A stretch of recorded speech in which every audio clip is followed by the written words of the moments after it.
So next up, we have Dr. Muhammad Abdullah bin Zaidel to do his presentation.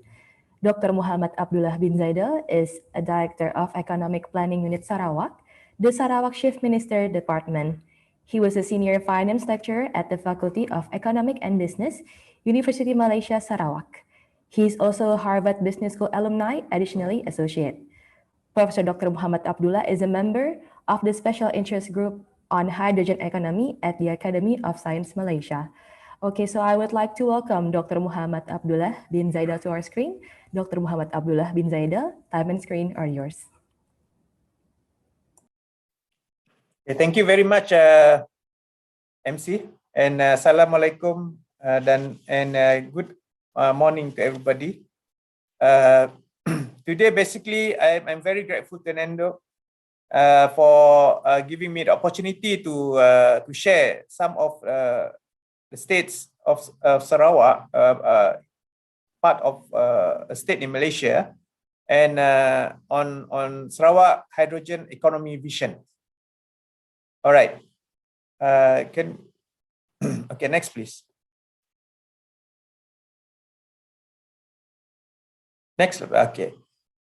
Sarawak basically is one of those earlier to explore hydrogen economy, and we have a Sarawak hydrogen economy vision of 2030, of which we aspire to produce green hydrogen via renewable sources where minimal impact to the environment. So if Sarawak is also the first in Southeast Asia in this region, basically to promote hydrogen economy in a very applied way. But I believe, as what the professor from Indonesia just now reflect, they have started in 2009. And again, we feel that it is an honor for us to be part of the hydrogen economy development in this region. So the application of hydrogen across a range of industrial process are basically shown here.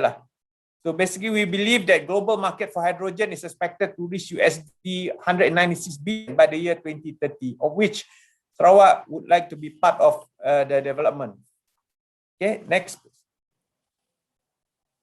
This is a picture of our post-COVID exit strategy, our economy post-COVID strategy, of which we have various sectors that we are looking at, and one of the main sector that we wish to highlight here is the renewable energy. There is the what we call fuel of the future, we call it. So among others, we have agriculture, commercial agriculture. In order to transform our economy to a developed state, we have our, as shown here, we have commercial agriculture, data center and innovation, infrastructure, manufacturing and entrepreneurship, mining, education and human capital development, forestry, tourism services, but more importantly is the renewable energy. Next, please. By 2030, Sarawak will be expected to be a thriving society driven by data and innovation, where everyone enjoy economic prosperity, social inclusivity, and sustainable environment. So the key word here that our economy by the year 2030 is basically based on three main pillars, which is the economic prosperity, inclusive society, and environmental sustainability, of which all these three pillars are driven by data and innovation. What I wish to highlight here is that the emphasis on environmental sustainability. Next, please. To achieve this high income status by the year 2030, which is 10 years from now, Sarawak needs to grow at an average of about 8% GDP per annum. If we were to do business as usual, we will only grow at about 3.4%. But for us to achieve a developed state by the year 2030, we need to grow at least 8% GDP, of which we need to have to achieve a 282 billion GDP by the year 2030 in terms of our annual income. The next, please. Our mission statement is to reduce petroleum use, greenhouse gas emission, and air pollution, and to contribute to a more diverse and efficient energy infrastructure by enabling the widespread use of commercialization of hydrogen and fuel cell technology. This is our mission towards 2030. This is the state mission towards 2030. Yeah, next slide, please. I'd like next to talk about the framework of how we want to achieve this vision by the year 2030, to be the forerunner for green hydrogen economy in Southeast Asia. As many speakers highlighted earlier, you're talking about hydrogen, but Sarawak only emphasize on green hydrogen. The target will be the forerunner for green hydrogen. How are we going to achieve this? We believe that there must be very important policy supports by the government, the political will, and of which we have it now. And then the infrastructure development, what leads towards development of this hydrogen economy. And of course, we need the human capital, the people behind it, meaning to say we need to focus on the education and capacity building as well. We need to get the buy-in from the people of Sarawak and Malaysia in general on the idea of hydrogen economy. So this will be supported by 5 pillars, namely production and storage, transportation, commercialization, application, research and development. With this, Sarawak hydrogen will be able to be achieved by the year 2030. So to be a forerunner for the green hydrogen economy in Southeast Asia. That is our aspiration, our mission, our aspiration to be one of the main player in Southeast Asia. Next, please. So to embark on this mission that we have, Sarawak have established the enablers, namely policy support. Sarawak government give its support and craft policy which will encourage and promote the green hydrogen agenda. As I described earlier, the political will is there, so the government is fully behind it to support the effort of hydrogen economy. Secondly, the infrastructure development, to encourage private sector investment in the building of its new infrastructure. In the early stage, subsidized and any other financial support would be required. And thirdly, we need to educate the people to embrace the idea of green hydrogen economy. For capacity building, we should have a dedicated training and development center to cater to developing our talent in the new fields. So these are the enablers. So strong public-private synergy to develop these pillars.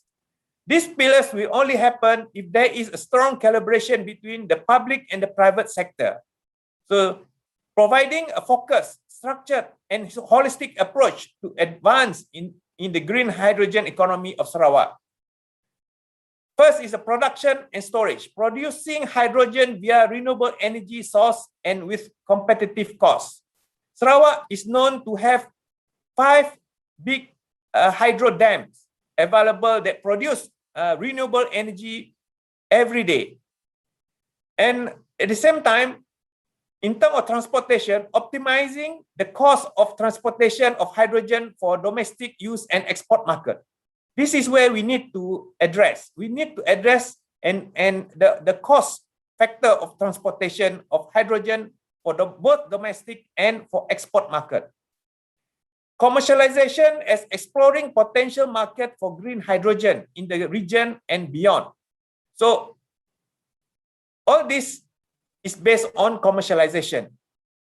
And of course, the application to upscale the usage of green hydrogen and hydrogen fuel cell in transport sector and other industries.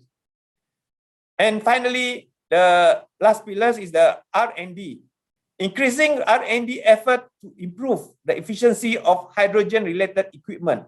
For example, fuel cell, electrolyzer, etc. and the cost optimization of a green hydrogen economy. Okay, next. I like also mention on the roadmaps that we have. Here, if you look at the timeline,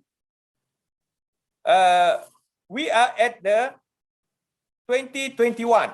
So we have started this initiative early 2017, 2018, but more aggressive outcome you see in 2020 last year, and more to come this year. And if you look at these roadmaps that we have, for policy support, inclusion of hydrogen as part of the energy transition plan in the National Energy Policy 2020 to 2040.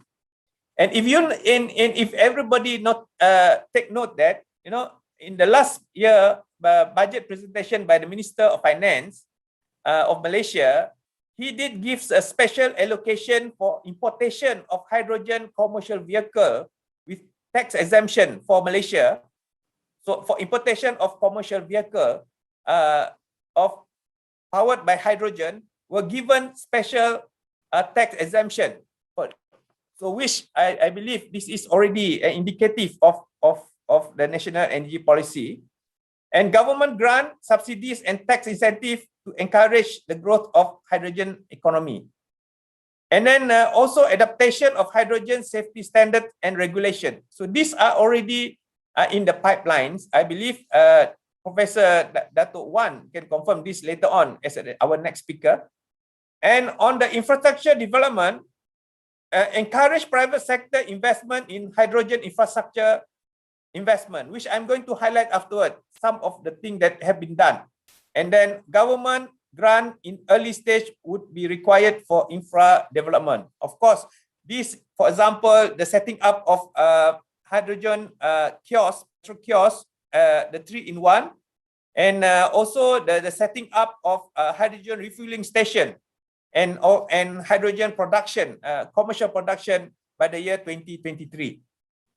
So all these have been clearly spelled in our timeline, and in terms of all these what we call enablers that I have mentioned earlier, including education and capacity building, production and storage, transportation, commercialization, application, and R&D. So these are what have been done and will be carried out and in the very near future. Next, please. Overview of our project that we have, which already on the ground. Sumitomo Corporation and Sarawak Economic Development Corporation have entered into a MOU in November 2019, initiating a feasible study to join develop a commercial scale green hydrogen plant in SEDC Kudorong Petrochemical Park in Bintulu. As is shown in the map there, the location of Bintulu, there is already what we call work done on the ground, and INOS, another Japanese giant, joined the consortium in October 2020, bringing along its expertise and technology in hydrogen transportation. And this project, called Project 2 Hornbill, targets to commence operation of a 25 megawatt or 3,000 ton per year capacity plant by the year 2030, and to scale up to 75 megawatt or 10,000 ton per year capacity by the year 2025. The land area earmarked for this project has the capability to scale up to 700 megawatt or 100,000 tons per year capacity. So shipment of the green hydrogen produced to Japan will be utilizing INOS MCH technology. So these are another collaboration that you see have been on the ground, and hopefully to be realized by the year 2023. And finally, I'm looking at the upcoming hydrogen related project in Sarawak, just to share. There is a vast potential of growth from this upcoming project planned for now until 2030. As for Kuching, the capital city of Sarawak, we have this Kuching ART, which is already now being executed on its basic infrastructure, and then hopefully to be rolled out by the year 2023. And also hydrogen production plant, the one that I have mentioned earlier, the 100 to 700 megawatt plants in Tanjung Kidurong, Bintulu. And of course, the potential, which is still at a very high level, a regional hub for aviation, especially hydrogen. And we are talking to Airbus to potentially relocate or locate their hydrogen R&D to Sarawak, because Sarawak have a huge potential in hydrogen development, especially in terms of its basic resources, the renewable energy, which is very cheap, looking at almost about 5 cents US, per kilowatt hour in terms of energy. And of course, in terms of what we call stability of the geography, we are outside ring of fire. There is no earthquake. There is no what we call flood and all this catastrophic environment. The state is blessed with that. And on top of that, we have a very stable politics and supportive government in this initiative. So these are the some of the points that I wish to highlight, that Sarawak have advantage in terms of its hydrogen what we call aspiration. Next is the multi-fuel station, which should be the first one to be up and running by June this year, and it's under construction now. And first multi-fuel station in the country, I believe, which include EV and hydrogen what we call refueling station. And of course, the next in line is the aspiration of the government to have government agencies hydrogen fleets. Should we able to access to some of current what we call hydrogen powered vehicle. Okay, next. Next slide, please. Building a hydrogen ecosystem in Sarawak requires participation from various parties.